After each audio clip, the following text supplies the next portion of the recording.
or quantum energy entangled field. And it'd run your house with no power bill, ever. Same thing with your car. You wouldn't have to plug it in like a Tesla. It'd be a real Tesla. Nikola Tesla had one. He had an electric car and never had to be plugged in. So the point I'm making here is that we really could restart civilization and put it back on track, but there are a lot of headwinds against it. I mean, think of the powerful interests that do not want that to happen. I mean, they're controlling wealth that is way dwarfs the entire budget of the United States. Way more. Orders of magnitude more. So that's the problem. And this is where... So are you saying the cover... Because that's the heart of the cover-up right there. Yeah, because I was always under the assumption that the cover-up, man wasn't ready for it. It would challenge everything we've ever been taught about God, about the Creator. It would challenge. We just didn't have the mental aptitude to understand and accept that there was life beyond what we knew. Well, are you saying in the early days? No, I think in the early days there was concern about that. I think certainly now, since 60% of the population believe there's life out there, and more than that number now believe that the UFOs are real. Now that the Pentagon has admitted those objects that they have on sensors and cameras are real. And I've talked to the F-18 Hornet pilot who took that footage. So, I mean, this is getting to be a settled question. I don't think, I think back in the 40s, 50s, there was some of that concern. There's still some of that concern from your more fanatical religious elements who don't want to accept that there's life anywhere but here. But that's the lunatic fringe, 10-15%. I think most people accept that. I was at the Vatican talking to one of the chief theologians for the Pope some years ago, and he said God is not so stupid to have left all of his hopes for intelligent life in the universe in just humans. It was very funny. It was a Monsignor Balducci. We have a great interview with him, by the way. He's passed away, but he is a wonderful guy. So I think most of the religions of the world would be able to incorporate this into their paradigm, because it doesn't detract from the glory of God, the fact that there's intelligent life throughout an infinite cosmos. I think it's more humans' hubris and egotism that might take a hit, because we think we're the top of the food chain in the whole cosmos. And we're sort of at the emerging level. We're an emerging civilization. And there are some, like call them our brothers and sisters more advanced, that are, thousands to millions of years more advanced. And we just have to accept that. But that's okay. We just have to accept that. This will really mess with your brain in a major way, because it really does challenge everything that we've been taught throughout our entire everything schooling. You've been taught is wrong, my friend. Well, not everything. I'm listening to you, and I see. It. I see. I want to tackle. I've always been a contrarian too, by the way. I've always gone. I've always questioned authority. I've always questioned the conventional wisdom. I've always challenged the beliefs, the firmly held beliefs. There's like that philosopher George Santayana that said, fanaticism consists of redoubling your effort when you've forgotten your goal. And so this pretty much describes all organized religion, political parties, institutions, social movements. They forget what the initiating goal was as they become more and more fanatical and then go sideways. So it's like the entire American experiment of a democratic republic has to be re-looked at. Because how much of a democratic republic do we have and freedom if the most important technologies and information in the history of the United States is being held covertly by an unelected and unappointed group that is not being overseen by the president or the people's representatives in Congress? It makes a complete mockery of democracy and freedom. And so there are a lot of things people need to start challenging. Question of the freedom of the press. If everything I'm telling you is true, and it is, every word of it, and we have an 8 terabyte archive and 755 whistleblowers, not firsthand or not secondhand ones like some that have come out publicly that I've been involved with, but I mean firsthand, people who've dealt with the technology, dealt with this whole system. Why isn't that being covered in the media? It's because the media is not allowed to cover it. And why is that? It's because the big corporate and financial interests don't want this out because it's a vertically and horizontally integrated system. So here you have the whole, what's called the fourth estate, the freedom of the press in question. So I think there's all these issues are very large issues that need to be joined. Luckily, I've been providing information to the senior most people in the Senate and the House for the last year and a half, and they get it. I mean, the senior leaders there get it. That's why all these things are coming forward. And there are folks in the Pentagon who also are now awake to this problem, and they're fed up. You know, one group calls themselves the have-nots because they're very senior folks in the Pentagon who have been denied access to information, even though there are undercover of top secret programs, operations dealing with this. And so this is the term they call themselves the have-nots. And of course, I've dealt with that since, you know, my coming of age on that was the CIA director, but then a couple years later, in 1997, I find this an astonishing story. There was a man who was the head of intelligence for the Joint Chiefs of Staff, J2. So this would be the guy who is your main intelligence guy for the whole Joint Chiefs of Staff at the Pentagon. And I was asked to do a stand-up briefing for him at the Pentagon. It was April 1997, so it's 26 years ago. And when I went in there, I took astronaut Edgar Mitchell with me, sixth man to walk on the moon. He had not seen anything. He just was, he was learning about all this. And then I brought this Eisenhower witness in and a couple other witnesses, military whistleblowers. And before I went to the meeting, I gave the Admiral a packet, a briefing document. And so he could get a lot of information before we did our, what's called a stand-up briefing for the Admiral. And one of the documents is from Nellis, it's so-called Area 51.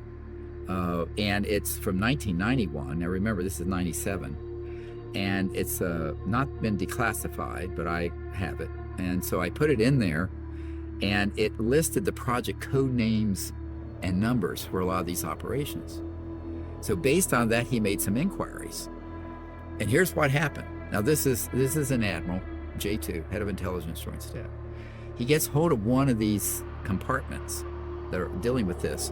And he says, "Oh, I'm Admiral Tom Wilson, blah, blah." They, "Oh, yes, sir, we know who you are." And he says, "I want to be read into Project X." And they said, "Sir, you don't have a need to know." And he said, "God damn it, excuse my language, I'm the head of intelligence joint chiefs of staff. How do I not have a need to know?" They said, "Sir, we will not discuss this with you." Hung up on him. He then subsequently got threatened personally and threatened with being demoted, have a star taken off his lapel. Now, I have proof of this. Do you have this documented anywhere? Oh, yeah. Of course we do. We have everything documented. My archive is 8 terabytes. Okay, let me ask it a different way. Mm-hmm. Do you have him on record saying that this is what happened to me? The only thing on record about that is that there was a PhD scientist who recorded a conversation with him and made notes of it that got leaked out a couple years ago. And based on that, I had to respond because most of it was accurate. This memo's on the internet. It's that Admiral Wilson briefing that Dr. Greer did. No, this has all been established. But the problem becomes very quickly, what are you going to do when you have a situation where, and then a couple years later, there's something at the Pentagon called the Defense Intelligence Agency. It's basically CIA. It's the military intelligence organization for the Pentagon versus CIA civilian. And the director of it, General Patrick Hughes, back some years ago, also wanted to get information on this. He had been denied access. Now you have to get your mind around this. This is a 3-star general in charge of the Defense Intelligence Agency being denied access. And I'm going into this meeting and I go, he says, well, who else is in this situation? I said, well, the president and the CIA director and your colleague over there at J2, who had then moved on to ONI, Office of Naval Intelligence. But my point was, I said, this is a huge systemic problem. And this is what other senators now are awakening to right now on the Senate Intelligence and Armed Services Committee, and in the House on the Government Oversight Committee and Intelligence Committee, is that there is a massive operation going on that's rogue, unsupervised, and that has involved, quite frankly, trillions of dollars in funding that have not been accounted for. Trillions, not billions. Understood. I wish that we had either the admiral or the general on tape somewhere. Oh, that didn't happen. These guys, after they got burned and stood down and threatened, they don't want any part of this. They don't want any part of it. But we have documentation for it. I have all my archive and correspondence and everything I'm telling you I can prove. I don't need to prove but by the way, I don't need to prove anything. No offense to you or anyone else. I mean, my record stands for itself. But this is all factual. I only tell these stories to illustrate and put flesh on the bone of the nature of the secrecy and the problem we're facing. And it's a huge problem. It isn't something that can be waved off and wished away. It's going to take some very courageous people in and out of government to fix this in It time. is going to take very courageous people to step forward. Yeah. That's exactly why I'm asking you the questions I'm asking you, because it seems like everyone is afraid of being demoted, a star taking off my lapel, I'm going to be killed. At some point, you would like to see someone who is high up in the government say, hey, look, I didn't believe, I didn't know. But this is what I was exposed to. Actually, to correct you, that's actually now happening. If you look at some of the senators and members of the House, well, Congressman Tim Burchett, who I've met with from Tennessee on the House Oversight Committee, he is publicly talking about this. Senator Marco Rubio and Mark Warner, the co-chair, Senate Intelligence, are openly talking about this. Senator Gillibrand, your senator from New York, openly talking about this and passing laws to get to the bottom of it. The UAP UFO issue. So that's happening. It's happening. Well, we know that the government unfortunately more slowly is now, than it should, but it's happening. Yes, the government is now acknowledging that we need to look into this thing. We need full disclosure. You're absolutely right. They know more than they're talking to. By the way. Okay, because and I want to talk about the three big lies that you spoke about. You're right. You said, and I want to quote you here, there are three big lies that we as citizens of Earth are facing. Number one is we don't know what these things are. The government is telling us we don't know what these things are. Number two, we don't have anything that can fly at those rates, angles, etc. And number three, that extraterrestrials are a threat to national securities. Right. Can you go into depth with each of those three lies? Sure, absolutely. The first one, after Unacknowledged, it came out in 2017, 6 years ago. It hit about 750 million people viewing it. And what happened is that they then stood up an operation from a counterintelligence expert out of the Pentagon, Luis Elizondo, who worked with a band member named Tom DeLonge, who I had mentored back when he was younger, when they were in the early 2000s.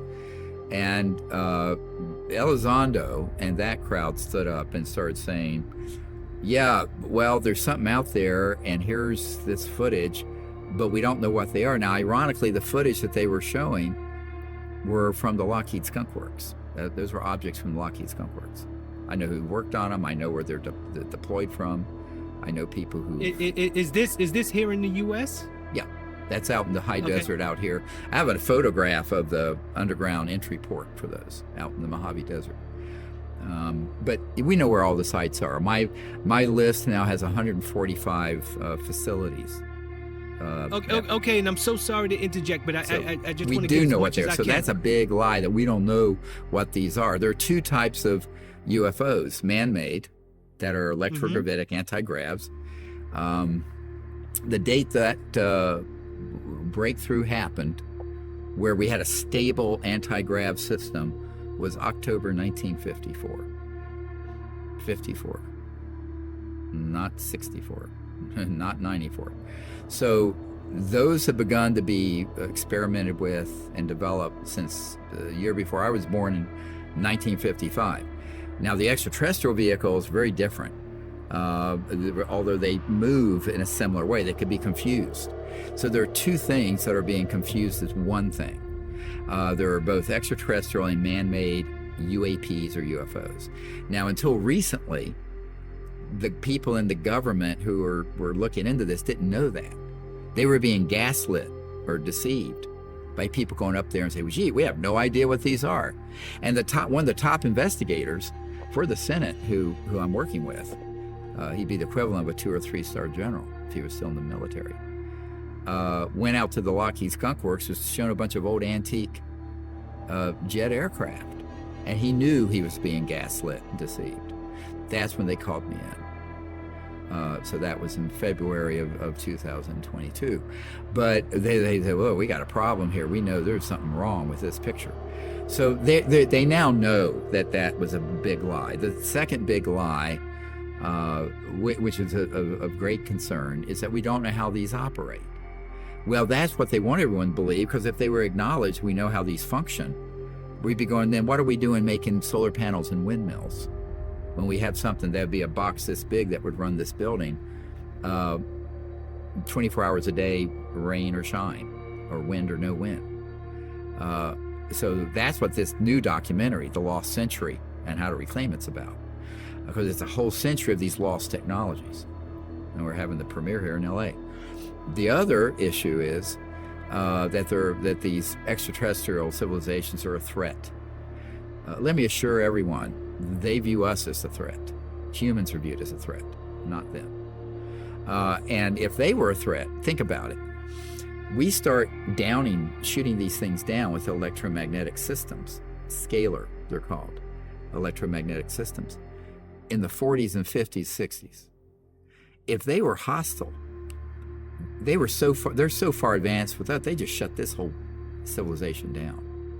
Now, it's in the interest of the warmongering, endless war psychopaths and sociopaths to convince the world population that there's a threat from out there, because that's how you unite the whole world.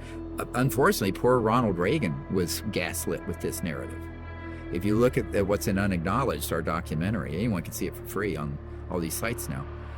He had a team of people. I knew the head of that team, who's passed away now, Colonel Holman, Air Force guy. And they were sent in there to convince Reagan of a threat like this to get funding for SDI, the so-called Star Wars, Strategic Defense Initiative. But one of the reasons why Ronald Reagan at the United Nations said, wouldn't our job of creating world unity be easier if we had a common alien threat to unite against? So now, I don't think he was a bad man. I think he had false information given to him, which is also the big risk right now with disclosure, is these same operators going and providing portfolios of false information to the Congress and to the White House and to the media, to the people. We know that's already happening. And so one of the big risks, and I wrote a paper in 1999, it's up on our website, this site, seriousdisclosure.com or drstephengreer.com.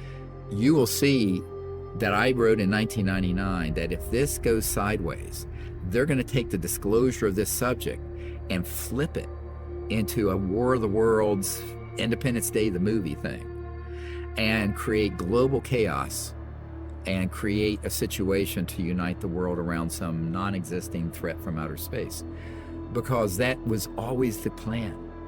You know, Carol Rosin, a member of my team who was the spokesperson for Werner von Braun, the guy who invented the rocket for Adolf Hitler, and who then became part of our aerospace industry back in the 45. He warned on his deathbed that they would hoax an alien threat, and it's all a lie. And that was the plan that they had come up with in the 50s. So we're now 70 years into this sort of a long-term plan to create a hoax, basically. So I tell people, yeah, there are extraterrestrials, aliens if you want to call them. There are man-made craft. Those are the ones that are a threat. Those are the ones doing abductions, human trafficking, drug trafficking. They're being misused all over the place. If you look at what we just did at the National Press Club in Washington, you see that on my YouTube channel. We have a Marine who was on a rescue mission after the big Indonesian earthquake and tsunami in 2009. And Michael Herrera. And his platoon came across one of these gigantic, about 300-foot diameter, man-made UFOs, offloading weapons, and there were crates. And we later learned, he first thought they were drugs. We later learned from other sources, those were people in there being put into slavery to be used in experimentation. Meaning human beings? Human, oh yeah, children, women, yeah. Specific ones, yeah, to be used. So, I mean, these sort of, these rogue operations are a serious problem. And luckily, all that information is being handed over to the authorities at the Pentagon and in the Congress and the White House, the White House military office that I deal with. But, you know, whether or not there'll be a satisfactory action or outcome by the leaders in the political system is to be determined. I don't know. We're doing everything we can. I think everyone listening to this show should write to their senators and their congressmen and to the White House, the president, and say, you need to look into this and the details of it, but also be aware of the false narrative that's going to be presented to you. Because the false narrative is where we run into problems. You know, if the establishment gets convinced that there is this kind of threat, which doesn't exist, from outer space, they could pivot the whole world into a situation where, you know, everyone would be in sort of a lockdown situation through the fear of a sort of a hoaxed threat from outer space. And I think that's why we did 2 years ago the Cosmic Hoax, which is a documentary about this. It's on our YouTube channel. Because I think that the big risk here of disclosure is that it is taken and then sort of spun in the wrong direction, a false direction. But you have to ask the question, who would benefit from that? Well, the same profiteers and sociopaths that have been benefiting from the secrecy all along.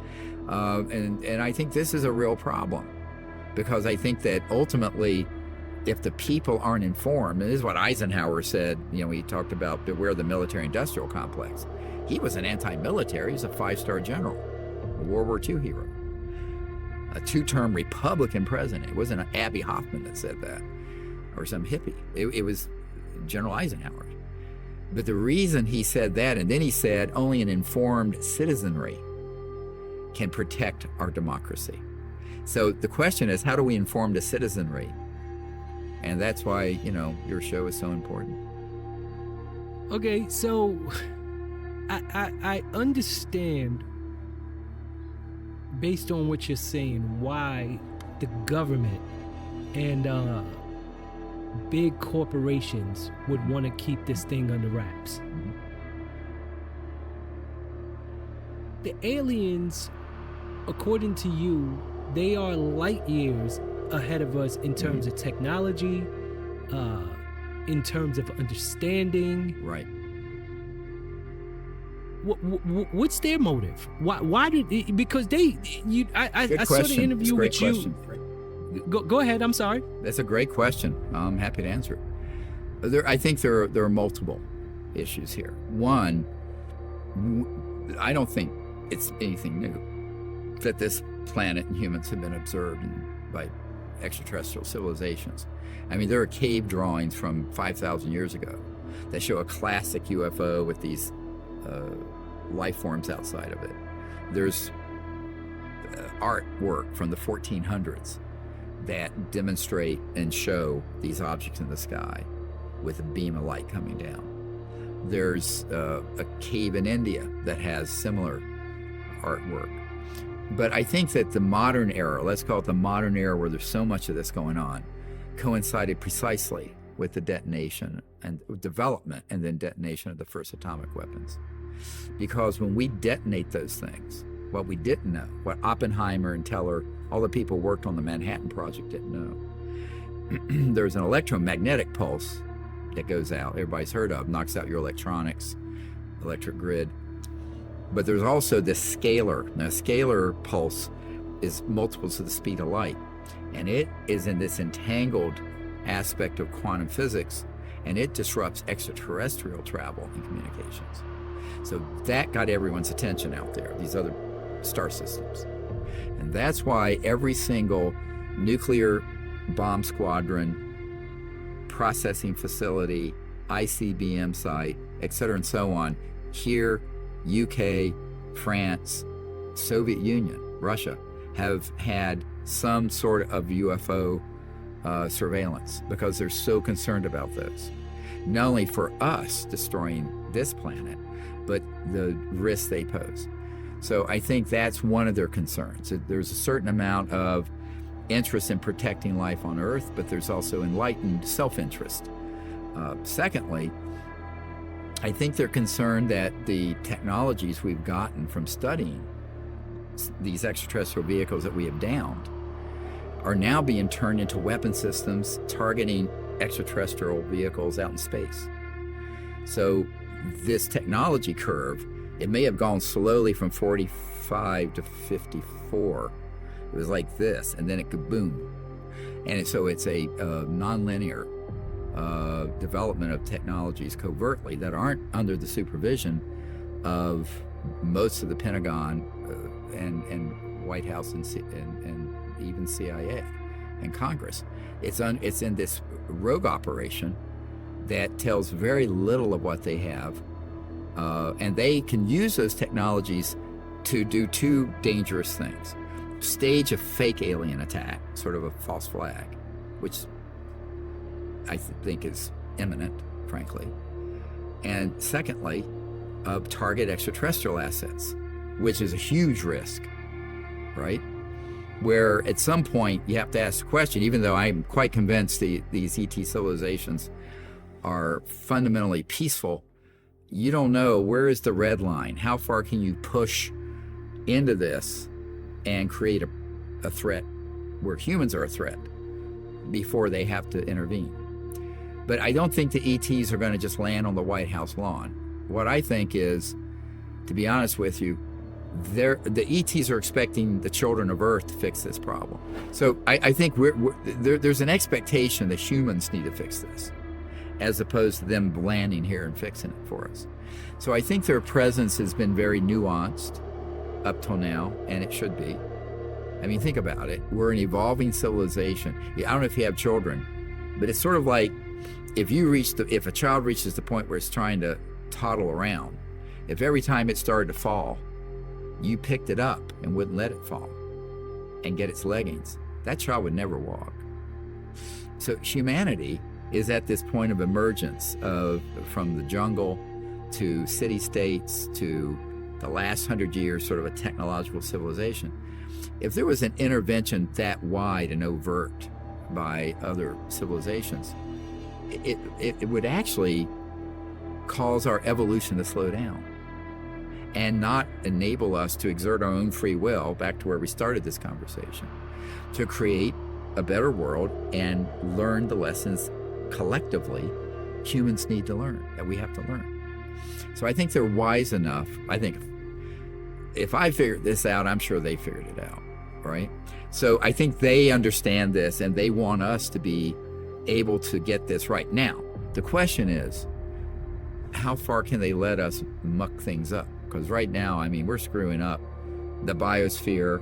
We're screwing up. We have 3 billion people on the planet. I don't know if you know this, that don't have any means of even cooking their food. They're cutting down rainforests and shrubs in the desert. 3 billion of the 8 billion people have no means to cook their food. So the level, I mean, in America, we don't know what poverty is compared to the rest of the world if you travel. And so a world like that is fundamentally unstable, because this sort of have and have-nots ultimately leads to disgruntled cultures, terrorism, all kinds of problems. So all of these are interrelated. And so delaying the release of this knowledge and information 70 years has not been smart. Now, in the short run, because, yeah, it seemed justifiable, in the long run, it's turned out to be a debacle, disaster.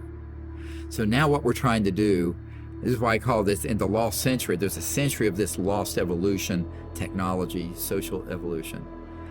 But I think in a 10-year to 20-year period, even within my lifespan, never mind yours, this could be corrected. I'm very optimistic that it can be fixed.